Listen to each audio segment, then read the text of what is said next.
ଆମେ ଯେତେବେଳେ ମଧ୍ୟଯୁଗୀୟ ବାଣିଜ୍ୟ କଥା ଭାବୁ ଆମ ମନକୁ ସାଙ୍ଗେ ସାଙ୍ଗେ ଆସେ ରେଶମ ମାର୍ଗ ବା ସିଲ୍କ ରୋଡ୍ର ଚିତ୍ର। କିନ୍ତୁ ଜାଣନ୍ତି ଏଇଟା ପୂରା କାହାଣୀର ଗୋଟିଏ ଛୋଟ ଅଂଶ ମାତ୍ର। ପ୍ରକୃତ କଥା ହେଉଛି ସେତେବେଳର ବ୍ୟବସ୍ଥା ଥିଲା ଦୁନିଆର ପ୍ରଥମ ଜଟିଳ ଅର୍ଥନୈତିକ ନେଟୱାର୍କ। ଏମିତି ଏକ ବିଶାଳ ନେଟୱାର୍କ ଯାହା କେବଳ ଜିନିଷପତ୍ର ନୁହେଁ ବରଂ ଜ୍ଞାନ, ସଂସ୍କୃତି ଆଉ ଟେକ୍ନୋଲୋଜିକୁ ବି ଗୋଟେ ମହାଦେଶରୁ ଆଉ ମହାଦେଶକୁ ନେଇଯାଉଥିଲା। ତେବେ ଚାଲନ୍ତୁ ଏହି ପ୍ରାଚୀନ ଗ୍ଲୋବାଲାଇଜେସନର ଗଭୀରତାକୁ ଯିବା। ଆମେ ଏହି ପୂରା ବିଷୟକୁ 5ଟି ଭାଗରେ ବୁଝିବା। ପ୍ରଥମେ ଆମେ ଦେଖିବା ଏହି ନେଟୱାର୍କର ଗଠନ କେମିତି ଥିଲା।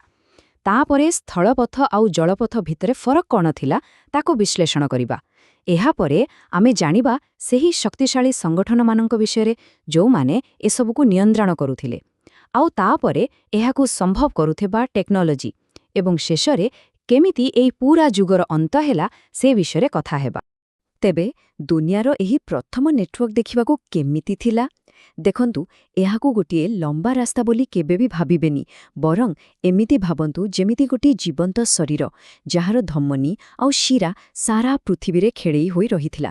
କିଛି ଧମନୀ ଥିଲା ସ୍ଥଳପଥ, ଯାହା ମରୁଭୂମି ଆଉ ପାହାଡ଼ ଭିତର ଦେଇ ଯାଉଥିଲା, ଆଉ କିଛି ଥିଲା ସାମୁଦ୍ରିକ ପଥ ଯାହା ମହାସାଗରକୁ ଯୋଡ଼ୁଥିଲା।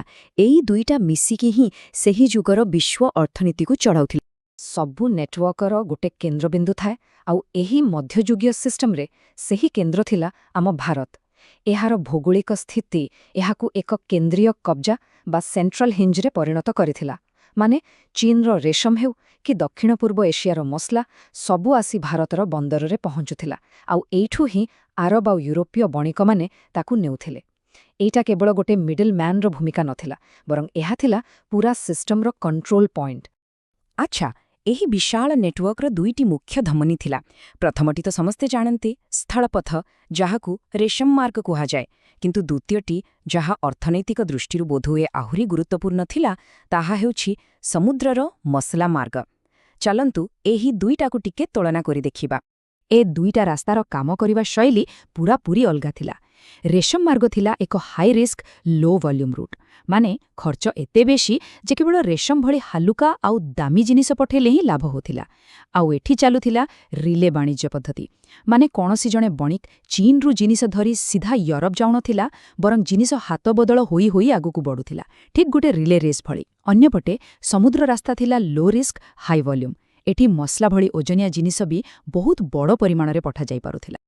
ତେବେ ଏହି ରାସ୍ତାଗୁଡ଼ିକରେ କ'ଣ ସବୁ ଯିବା ଆସିବା କରୁଥିଲା? ଦେଖନ୍ତୁ, ସ୍ଥଳପଥରେ ପୂର୍ବରୁ ଯାଉଥିଲା ରେଶମ, ବାରୁଦ, କାଗଜ, ଆଉ ବଦଳରେ ପଶ୍ଚିମରୁ ଆସୁଥିଲା ସୁନା, ରୂପା ଆଉ ମଧ୍ୟ ଏସିଆର ସବୁଠୁ ଭଲ ଯୁଦ୍ଧ ଘୋଡ଼ା। କିନ୍ତୁ ସମୁଦ୍ର ରାସ୍ତାର ଅସଲି ସମ୍ପତ୍ତି ଥିଲା ମସଲା, ଆଉ ସେଥିରେ ବି ଖାସ୍ କରି ଭାରତର ଗୋଲମରିଚ। ୟୁରୋପରେ ଏହାର ଚାହିଦା ଏତେ ଥିଲା ଯେ ଏହାକୁ କଳା ସୁନା ବା ବ୍ଲାକ୍ ଗୋଲ୍ଡ କୁହାଯାଉଥିଲା। ଆଉ ଏଇଟା କିଛି ମଜାକ ନୁହେଁ, ଏହାକୁ ସତରେ ଓଜନ କରି ସୁନା ବଦଳରେ ବିକାଯାଉଥିଲା। ଏତେ ବଡ଼ ସାମୁଦ୍ରିକ ବାଣିଜ୍ୟ କିଛି ହଠାତ୍ ହୋଇନଥିଲା। ଏହା ପଛରେ ଥିଲା ବିଜ୍ଞାନ, ଆଉ ସେ ବିଜ୍ଞାନ ଥିଲା ମୌସୁମୀ ବାୟୁର ଚକ୍ର। ଭାରତ ମହାସାଗରର ବଣିକମାନେ ହଜାର ହଜାର ବର୍ଷ ଧରି ଜାଣିଥିଲେ ଯେ ବର୍ଷର ପ୍ରଥମ ଭାଗରେ ପବନ ଦକ୍ଷିଣ ପଶ୍ଚିମ ଦିଗରୁ ବହେ, ଯାହା ଆରବରୁ ଭାରତ ଆସିବା ପାଇଁ ପରଫେକ୍ଟ, ଆଉ ବର୍ଷର ଦ୍ୱିତୀୟ ଭାଗରେ ପବନର ଦିଗ ପୂରା ଓଲଟିଯାଏ, ଉତ୍ତର ପୂର୍ବ ହୋଇଯାଏ, ଯାହା ଭାରତରୁ ଫେରିବା ପାଇଁ ସାହାଯ୍ୟ କରେ। ଏହି ନିର୍ଭରଯୋଗ୍ୟ ପ୍ରାକୃତିକ ଇଞ୍ଜିନ୍ ହିଁ ସାମୁଦ୍ରିକ ବାଣିଜ୍ୟକୁ ଏକ ସ୍ଥାୟୀ ବ୍ୟବସାୟରେ ପରିଣତ କରିଥିଲା। ଆଚ୍ଛା, ରାସ୍ତା ବିଷୟରେ ଜାଣିଲେ, ଜିନିଷ ବିଷୟରେ ବି ଜାଣିଲେ, କିନ୍ତୁ ପ୍ରଶ୍ନ ହେଉଛି ଏତେ ବଡ଼ ଜଟିଳ ବ୍ୟବସ୍ଥାକୁ ଚଳାଉଥିଲା କିଏ? ଉତ୍ତର ହେଉଛି ରାଜା ବା ସମ୍ରାଟମାନେ ନୁହେଁ, ବରଂ ବଣିକମାନଙ୍କର ନିଜର ଶକ୍ତିଶାଳୀ ସଂଗଠନ, ଯାହାକୁ ଆମେ କହିପାରିବା ମର୍ଚେଣ୍ଟ ଗିଲ୍ଡସ୍। ଚାଲନ୍ତୁ ପୂର୍ବ ଆଉ ପଶ୍ଚିମର ଦୁଇଟି ବଡ଼ ଖେଳାଳିଙ୍କୁ ଦେଖିବା। ପୂର୍ବ ଦିଗର ସବୁଠୁ ବଡ଼ ପାୱାର ହାଉସ୍ ଥିଲା ଦକ୍ଷିଣ ଭାରତର ଆୟା ହୋଲେ 500।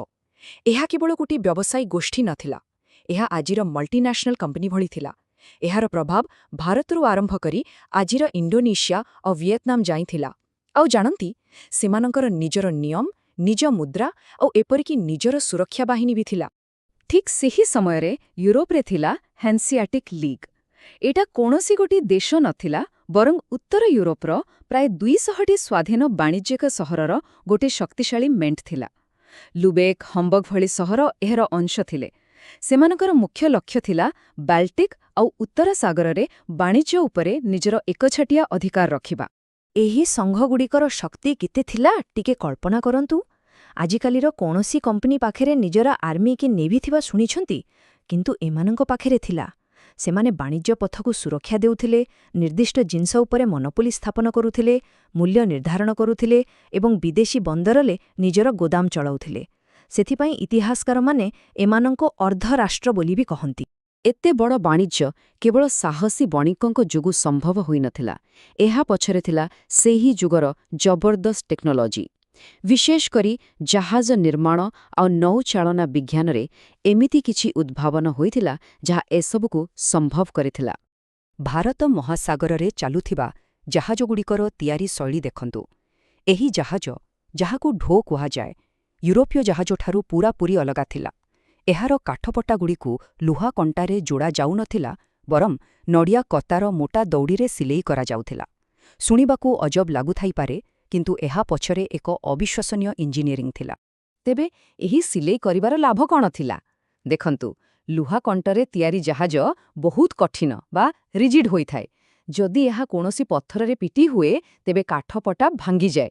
କିନ୍ତୁ କତାରେ ସିଲେଇ ହୋଇଥିବା ଢୋର ଗଠନ ଥିଲା ନମନୀୟ ବା ଫ୍ଲେକ୍ସିବଲ୍। ଧକ୍କା ଲାଗିଲେ ଏହା ଭାଙ୍ଗିବା ବଦଳରେ ଆଘାତକୁ ଶୋଷି ନେଉଥିଲା, ଯେମିତି ଗୋଟେ ଗଛ ପବନରେ ନଇଁଯାଏ।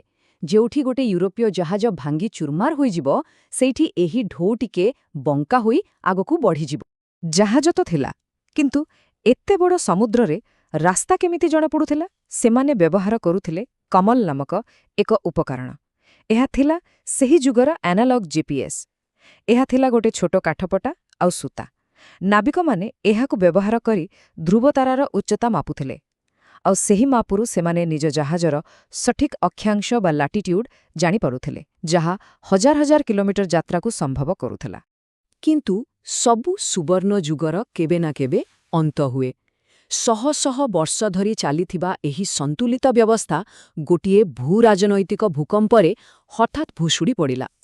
ଆସନ୍ତୁ ଜାଣିବା କେମିତି ଗୋଟିଏ ସହରର ପତନ ପୂରା ଦୁନିଆର ଅର୍ଥନୈତିକ ମାନଚିତ୍ରକୁ ବଦଳାଇ ଦେଲା। ଏହି ସମୟରେଖାକୁ ଦେଖନ୍ତୁ। ଏହା ତିନୋଟି ମୁଖ୍ୟ ଘଟଣାକୁ ଦେଖାଉଛି। 1300 ଆଉ 1400 ଶତାବ୍ଦୀରେ ମଙ୍ଗୋଲ ସାମ୍ରାଜ୍ୟ ଯୋଗୁଁ ସ୍ଥଳପଥ ପୂରା ସୁରକ୍ଷିତ ଥିଲା। କିନ୍ତୁ 1453ରେ ଗୋଟିଏ ବଡ଼ ଘଟଣା ଘଟିଲା। ଅଟୋମାନ ସାମ୍ରାଜ୍ୟ କନଷ୍ଟାଣ୍ଟିନୋପଲ ଦଖଲ କଲା, ଆଉ ଏହା ସହିତ ପୂର୍ବ ଆଉ ପଶ୍ଚିମ ଭିତରେ ଥିବା ମୁଖ୍ୟ ସ୍ଥଳପଥ ୟୁରୋପ ପାଇଁ ବନ୍ଦ ହୋଇଗଲା।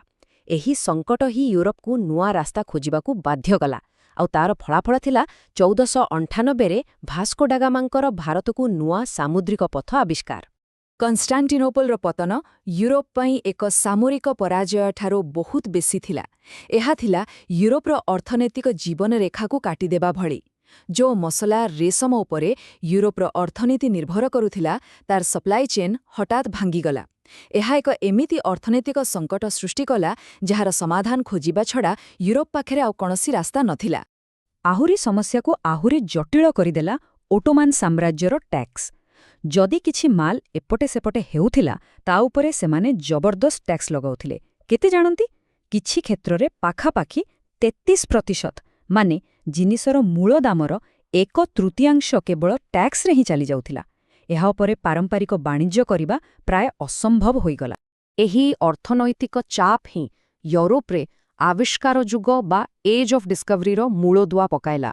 ଯେତେବେଳେ ପୁରୁଣା ରାସ୍ତା ବନ୍ଦ ହୋଇଗଲା, ପର୍ତ୍ତୁଗାଲ ଆଉ ସ୍ପେନ୍ ଭଳି ଦେଶ ବୁଝିଗଲେ ଯେ ଯିଏ ପ୍ରଥମେ ଭାରତକୁ ନୂଆ ସମୁଦ୍ର ରାସ୍ତା ଖୋଜି ପାରିବ, ସେ ହିଁ ଭବିଷ୍ୟତର ବିଶ୍ୱ ବାଣିଜ୍ୟକୁ ନିୟନ୍ତ୍ରଣ କରିବ। ଆଉ ଏହାପରେ ଆରମ୍ଭ ହେଲା ଏକ ବିପଦପୂର୍ଣ୍ଣ ଦୌଡ଼, ଯେଉଁଥିରେ ସେମାନେ ନିଜର ସବୁକିଛି ବାଜି ଲଗାଇ ଦେଇଥିଲେ।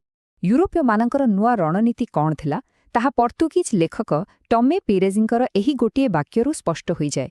ସେ ଲେଖିଥିଲେ, ଯିଏ ମାଲାକ୍କାର ସ୍ୱାମୀ, ତାର ହାତ ଭେନିସର ତଣ୍ଟି ଉପରେ। ମାଲାକ୍କା ଥିଲା ଦକ୍ଷିଣ ପୂର୍ବ ଏସିଆର ମୁଖ୍ୟ ମସଲା ବନ୍ଦର, ଆଉ ଭେନିସ୍ ଥିଲା ୟୁରୋପର ପୁରୁଣା ମସଲା ବାଣିଜ୍ୟର କେନ୍ଦ୍ର।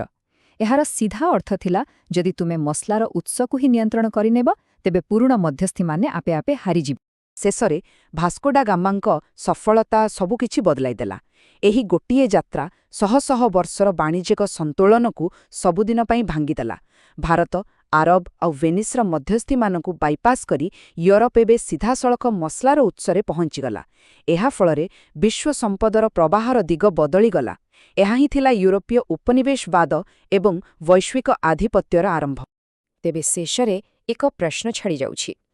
କେବେ ଭାବିଛନ୍ତି ଯଦି 1453ରେ କନଷ୍ଟାଣ୍ଟିନୋପଲର ପତନ ହୋଇନଥାନ୍ତା ଆଉ ପୁରୁଣା ରାସ୍ତା ଖୋଲା ରହିଥାନ୍ତା, ତେବେ କ'ଣ ୟୁରୋପ ଏକ ନୂଆ ରାସ୍ତା ଖୋଜିବା ପାଇଁ ଏତେ ବ୍ୟାକୁଳ ହୋଇଥାନ୍ତା? କ'ଣ ଭାରତ ଓ ଚୀନର ଶକ୍ତିଶାଳୀ ଅର୍ଥନୀତି ସେହିପରି ହିଁ ଆଗକୁ ବଢ଼ିଥାନ୍ତା ଯେ ହୁଏତ ଇତିହାସର ଗତି ଓଲଟା ହୋଇଥାନ୍ତା? ଏହା ଏକ ଚିନ୍ତା କରିବାର ବିଷୟ, ଯାହା ଦେଖାଏ ଯେ ଇତିହାସର ଗୋଟିଏ ଛୋଟ ମୋଡ଼ କେମିତି ସାରା ଦୁନିଆର ଭାଗ୍ୟ ବଦଳାଇ ଦେଇପାରେ।